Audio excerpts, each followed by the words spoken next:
हरे भरे जंगल में एक प्यारा सा खरगोश रहता था जिसका नाम था रिकी। वह बहुत तेज, फुर्तीला और होशियार था, लेकिन उसमें एक बुरी आदत थी। वह हमेशा शरारत करता और अपनी गलती छिपाने के लिए झूठ बोल देता। जंगल के सभी जानवर उससे थोड़ा परेशान रहते थे। कभी वह किसी की टोपी छिपा देता, कभी किसी की टोकरी उलट देता, और जब उससे पूछा जाता तो वह मासूम बनकर कह देता, मैंने कुछ नहीं किया।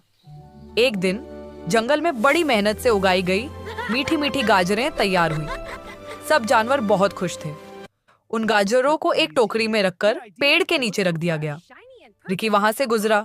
लाल लाल गाजरें देखकर उसके मुंह में पानी आ गया। बस एक खा लेता हूँ, उसने सोचा।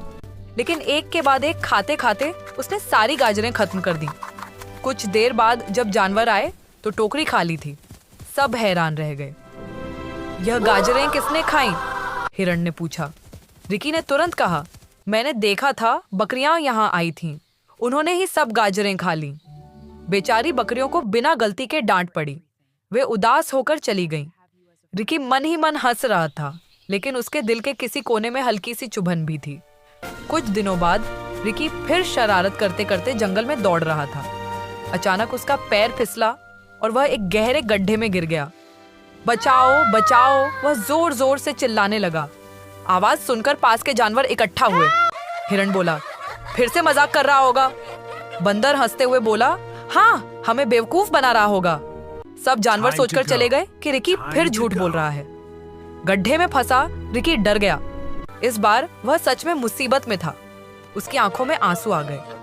काश मैंने कभी झूठ नहीं बोला होता, वह सोचने लगा। तभी वहां से एक बूढ़ा और समझदार कछुआ गुजरा। उसने रिकी की सच्ची पुकार सुनी।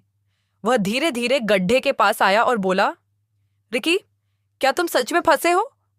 रिकी रोते हुए बोला, हाँ कछुआ दादा, इस बार मैं सच कह रहा हूँ। कृपया मुझे बचा लीजिए, मैं बहुत डर गया हूँ। कछुए ने पेड़ की एक लंबी डाल गड्ढे में डाली। बड़ी मेहनत से उसने रिकी को बाहर निकाला। जैसे ही रिकी बाहर आया, वह जोर जोर से रोने लगा। मैंने बहुत गलत किया। मैंने गाजरें खाई और बकरियों पर झूठा इल्जाम लगाया, सबको धोखा दिया। अब मैं कभी झूठ नहीं बोलूंगा। कछुआ मुस्कुराया और बोला, बेटा, गलती करना बुरा नहीं है, लेकिन गलती मान लेना और उसे सुधारना सबसे बड़ी बहादुरी है। अगले दिन रिकी सब जानवरों के पास गया। उसने सबके सामने अपनी गलती स्वीकार की और बकरियों से माफी मांगी। शुरू में सबको उस पर भरोसा नहीं था, लेकिन रिकी ने अब सच बोलना शुरू कर दिया।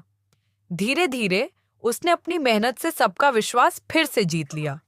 वह सबकी मदद करने लगा और अब जंगल में उसकी पहचान एक शरारती नहीं, बल्कि एक सच्चे और ईमानदार खरगोश की थी। और इस तरह रिकी ने सीख लिया, ईमानदारी सबसे अच्छी नीति है।